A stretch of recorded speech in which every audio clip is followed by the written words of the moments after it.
오늘은 혈루증을 앓던 여인이라는 제목으로 말씀을 나누겠습니다.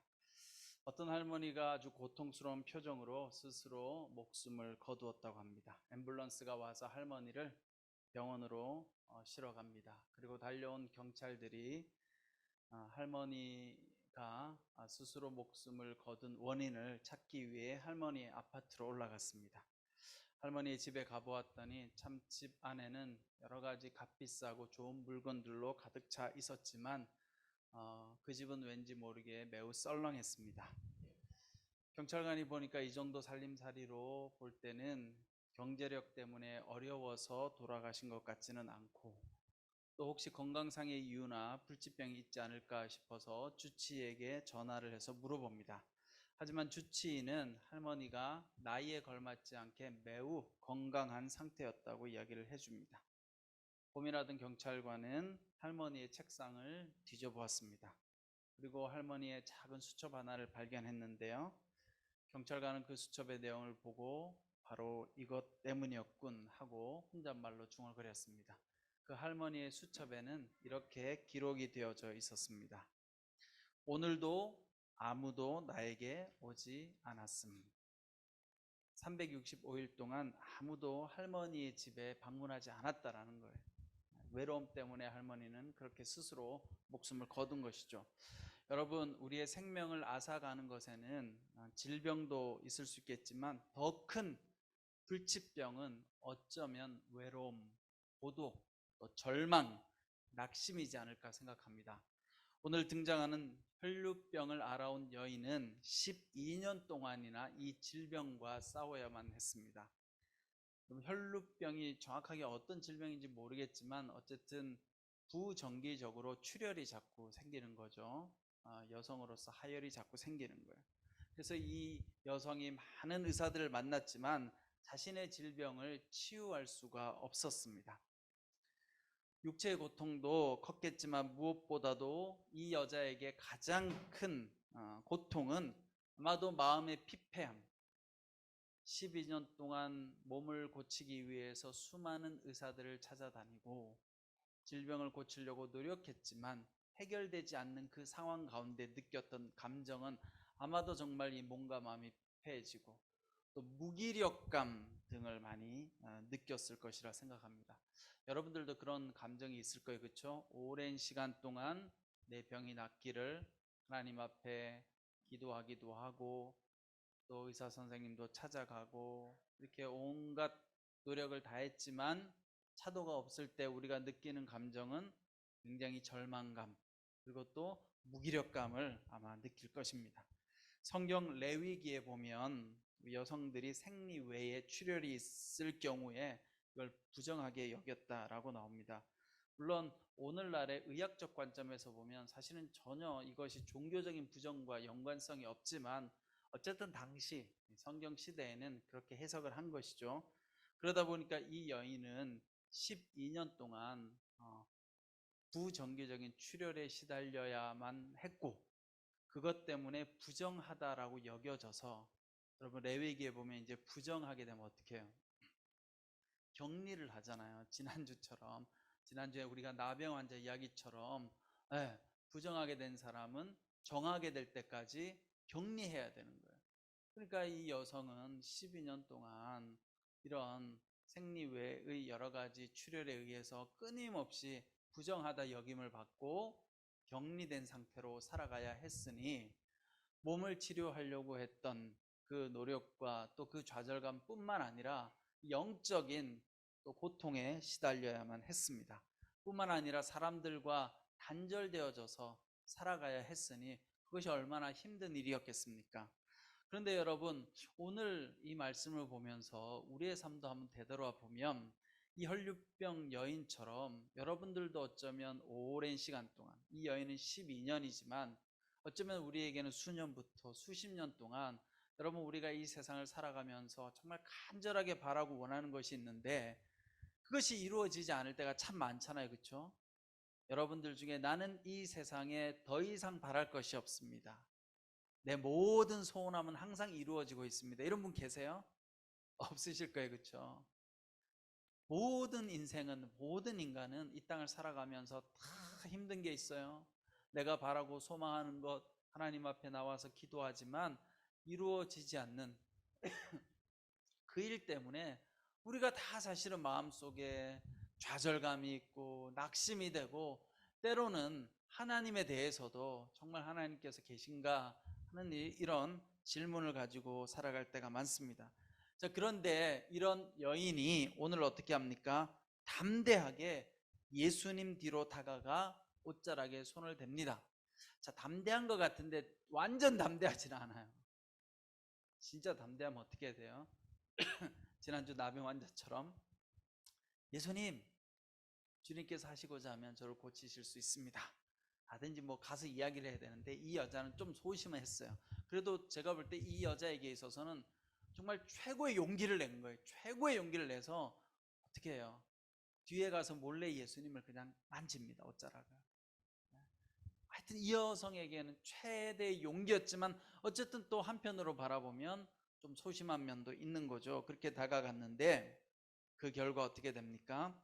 이 여인이 예수님께 다가가자 놀라운 일이 일어나죠. 자, 여러분, 여기서 중요한 게 뭐예요? 이 여인이 12년 동안 이렇게 온갖 노력을 기울이다가 모든 것이 다 제대로 된 적이 없는데 이제 예수님 앞에 나아갔던 거예요. 그럼 여기서 중요한 교훈은 뭐냐? 하나님의 타이밍이 있다는 거예요. 믿음과 인내는 무엇인가? 하나님의 시간을 붙들기 위한 방법이다. 그럼 믿음과, 우리가 가지고 있는 믿음, 그리고 우리가 계속 인내하는 이유는 뭐예요? 하나님의 시간, 하나님의 타이밍을 붙잡기 위한 거예요. 여러분들이 믿음을 가지고 있으면서 막연하게 어느 날 하나님께서 역사하실 거야, 그런 것이 믿음이 아니라 하나님의 때에 하나님의 방법으로 가장 선하게 내 삶 가운데 하나님께서 개입하실 거야. 그럼 이게 믿음이라는 거예요. 믿음. 우리가 믿음 생활하면서 절망하는 이유는 뭐예요? 내가 원하는 게 딱 정해져 있어요. 그래서 내가 그 바라는 바가 이루어지는 방식도 내가 원하는 방식이 다 정해져 있는 거예요. 여러분, 그렇게 우리가 믿음을 가지고 인내하고 기도하면 그 다음에 뭐가 돼요? 이루어지면 다행인데, 내가 원하는 믿음대로, 방법대로 이루어지지 않으면 우리 안에 큰 절망감이 있잖아요. 근데 그건 믿음이 아닌 거예요, 여러분. 믿음이란 건 뭐냐? 하나님의 때가 되면, 그때까지 내가 잘 인내하면 하나님의 방법으로 하나님께서 선하게 내 삶 가운데 역사하실 거야 라는 것이 여러분 믿음입니다. 이 여인은 12년 동안 비록 공동체와 단절되는 그런 절망적인 삶을 살았지만, 그런데 대단한 건 여러분, 이 12년 만에 예수님께 나아갔다는 거예요. 물론 이 여인의 믿음이 아주 놀라울 정도로 대담하지는 또 못했어요. 약간 소심한 것도 있죠, 그렇죠? 가서 그냥 옷자락에만 손을 대잖아요. 그러나 12년 동안 이 여인은 포기하지 않았던 거예요. 포기하지. 세상적인 노력은 다 해봤는데 아마 절망적이었을 거예요. 열심히 치료법을 간구해도 치료가 잘 되지 않으니까 낙심했을 거예요. 하지만 이 여인 마음속에 뭐가 있었어요? 믿음이 있었던 거죠. 믿음이. 그 믿음이 오늘 우리가 생각하는 꼭 이런 종교적인 신앙적인 그런 믿음일 수도 있지만, 어쨌든 내 질병을 고쳐야 되겠다, 저 예수께 나아가면 무슨 일이 일어날 거야, 그 의지를 붙들고 있었다는 거예요. 그러니 오늘 여러분들에게 중요한 게 뭐예요? 그 의지가 필요한 거예요. 그게 믿음인 거예요, 여러분. 믿음. 물론 여러분들 중에 나는 12년보다 더 길어요, 그러실 분도 있을 거예요. 그렇죠? 그럼 훌륭한 거예요, 여러분. 이 여인은 지금 12년을 버텼는데 여러분 중에 난 20년째예요. 훌륭하세요. 20년째인데 이 자리에 앉아서 하나님을 예배하고 있다면 훌륭하신 거예요. 근데 여러분, 포기하시면 안 돼요. 이 여인처럼 이 여인은 12년 만에 예수님이 나타나셨을 때, 근데 그 예수님이 나타난 게 뭐예요? 하나님의 타이밍인 거죠. 예수님이 오신 그 상황, 그리고 예수님이 오셨을 때 그 예수님께 나아간 것, 그게 하나님의 타이밍을 붙든 거예요. 그게 바로 믿음인 거예요. 여러분, 우리가 믿음을 갖고 있다 보면 하나님의 타이밍이 올 때가 있어요. 그때 꽉 잡아야 되는 거예요. 근데 우리가 믿음이 없으면, 좌절하고 낙심하면 하나님께서 오셔도 우리가 어떻게 해요? 오신지 모르고 지나갈 수 있는 거죠. 자, 그래서 믿음이라는 건 어떤 사건에 대한 하나님의 타이밍을 받아들이는 것이다. 아, 물론 우리가 하나님의 타이밍인지 아닌지 잘 알 수가 없죠. 그럼 결국 믿음은 뭐냐? 하나님께서 일하신다는 걸 내가 받아들이는 거예요. 그 믿음의 고백이 있으면 하나님의 역사가 일어난다라는 거죠. 자, 예수님은 오늘 자신을 만진 여인을 찾으세요. 45절 말씀해 보면 누가 내게 손을 댔느냐? 그렇게 물으니까 여러분 베드로가 이야기하죠. 베드로는 조금 약간 다혈질적이에요. 베드로 마음속에 이런 마음이 든 거예요. 아니 지금 사람들이 이렇게 많이 몰려가지고 밀치고 엎치락거려가지고 예수님한테 몸에 누군가가 닿은 건데, 아 예수님 너무 민감하신 거 아니야? 왜 저걸 굳이 찾으려고 하지? 여러분들도 그런 생각이 드시지 않으셨어요? 이 말씀을 보면서 굳이 뭐 예수님께서 누가 나에게 손을 댔느냐, 그냥 부르지, 여인아 일로 와라. 그럼 되는데 그 여인이라고 지칭도 안 해요. 그냥 누가 나에게 손을 댔느냐. 근데 여러분 이유가 있어요. 이렇게 하신 이유가 오늘 47절 말씀해 보니까 여인이 더 이상 숨길 수 없음을 알고 떨면서 앞으로 나와 예수의 발 앞에 엎드렸습니다. 여인은 모든 사람 앞에서 왜 예수께 손을 댔는지, 그리고 어떻게 병이 즉시 나았는지 말했습니다. 자, 여러분, 예수님께서 이 여인을 찾으신 이유는 그냥 내 몸에서 능력을 빼나간 당신 일로 오세요가 아니라 누가 내 몸에 손을 댔느냐라고 말씀하신 건 이 여인을 위한 거였어요, 여러분. 왜냐하면 나병 환자처럼 이 여인도 여러분 어떤 삶을 살았어요? 사회와 격리된 삶을 살았잖아요. 또 종교적 공동체, 신앙 공동체에서 버림받았잖아요. 부정하다고, 죄인이라고. 그런 삶을 살았던 이 여인의 삶은 얼마나 위축되어져 있었겠어요. 물론 살려고 내가 간절하게 어떻게든 내가 혈루병을 고쳐야지 이런 마음은 있지만, 그러나 벌써 그 여인의 마음속에는 여러 가지 자존감도 바닥이 나고 또 사람들과 어울릴 수 있는 힘도 약화되어 있을 거예요. 근데 예수님은 그 여인 가운데 있는 그 연약해진 마음을 끌어내고 있는 거예요. 누가 나에게 손을 댔느냐? 그러니까 이 여인이 가만히 옆에서 그 예수님의 이야기를 듣다가 무서운 거죠. 일단 내가 손을 댔는데 내 몸에 변화가 일어났어요. 근데 예수님이 누가 했느냐라고 물어본 거예요. 제가 했습니다라고 나온 거예요. 여러분 여기서부터 여인의 변화가 일어난 거예요. 내가 했습니다. 그전까지는 그렇게 할 수 있었겠어요? 용기가 없죠. 사람들 앞에서 사람들을 마주할 용기가 없어요. 왜냐? 오랜 시간 동안 사람들로부터 손가락질 받고 외면당했기 때문에 자기 목소리를 낼 수 있는 힘이 없었던 거예요. 그런데 예수님께서 누가 나에게 손을 댔느냐 지적한 게 아니에요. 스스로의 힘으로 말할 수 있도록 만든 거죠. 그러니 이 여인이 나와서 제가 예수님께 손을 댔습니다라고 이야기하는 거예요. 근데 거기서 끝나지 않았어요. 이 여인이 어떻게 해요? 설명을 하죠. 떨면서 왜 예수께 손을 댔는지 이유를 설명을 해요. 사람들이 많이 있었을 거예요. 지켜보고 있었을 거예요. 예수님과 더불어. 처음에는 제자들이 아니 예수님 그런 거 가지고 혹시 저 여인을 남으려고 하나? 야단치려고 하시나? 이런 눈길로 다 쳐다보고 있었을 거예요. 이 여인도 조마조마했을 거예요. 내가 손댔다고 화내시는 건가? 그런데 어떻게 해요? 이 여인이 나타나서 예수님 앞에서 설명을 하기 시작합니다. 내가 나았다고 사람들 앞에 설명하기 시작해요. 그리고 또 어떻게 합니까? 어떻게 병이 즉시 나았는지 예수님 때문에 나았다라고 설명하는 거예요. 여러분 여기에는 놀라운 진리가 있죠. 하나는 이 여인으로 하여금 자신감을 회복시킬 수 있도록 예수님께서 지금 도와주신 거예요. 여인이 자기의 목소리로 내가 낫게 됐습니다. 나는 이런 사람이었습니다. 12년 동안 이렇게 힘들게 살아왔습니다. 그런데 오늘 내가 예수님께 다가가서 손을 대니 이런 변화가 일어났습니다.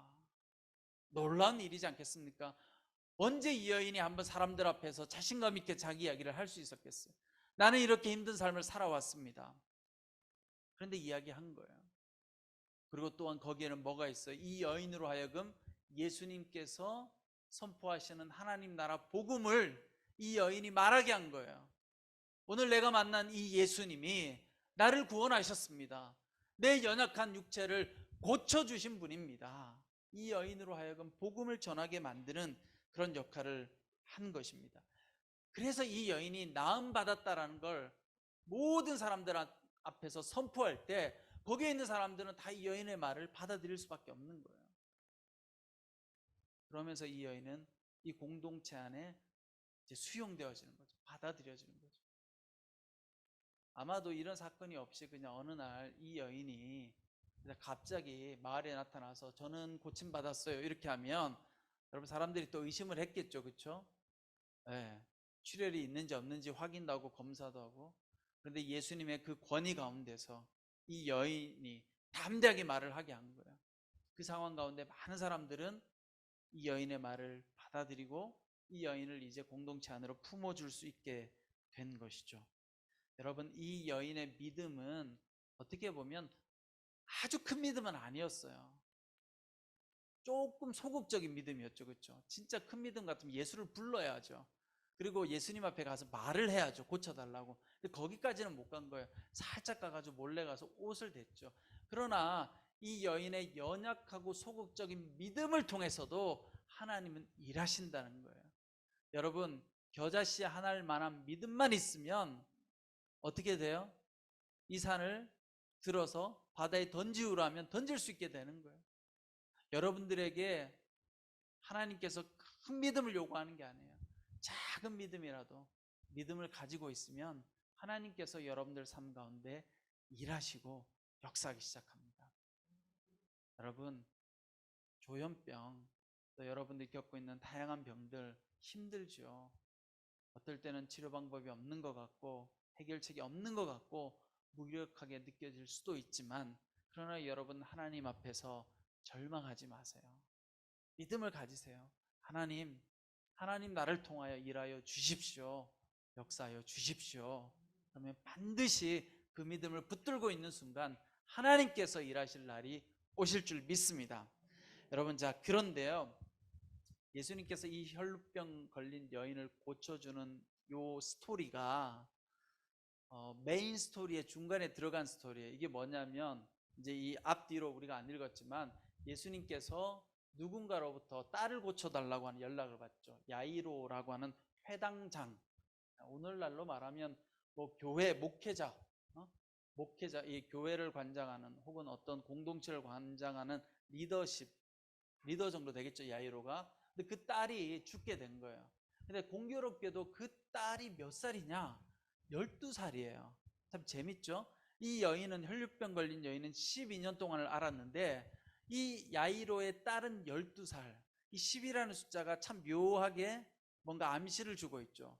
그러니까 오랜 시간 동안 고통을 당한 거예요. 근데 이 야이로의 딸인 12살 딸이 이제 죽게 된 거죠. 그래서 예수님을 불렀어요. 야이로가 예수님을 부르러 온 거죠. 그래서 예수님께서 야이로의 딸을 고쳐주려고 가다가 지금 길거리에서 이런 일이 생긴 거예요. 누가 내 몸에 손을 댔지? 이러고 있는 거죠. 자, 여러분, 야이로의 마음속에 어떤 마음이 들었을까요?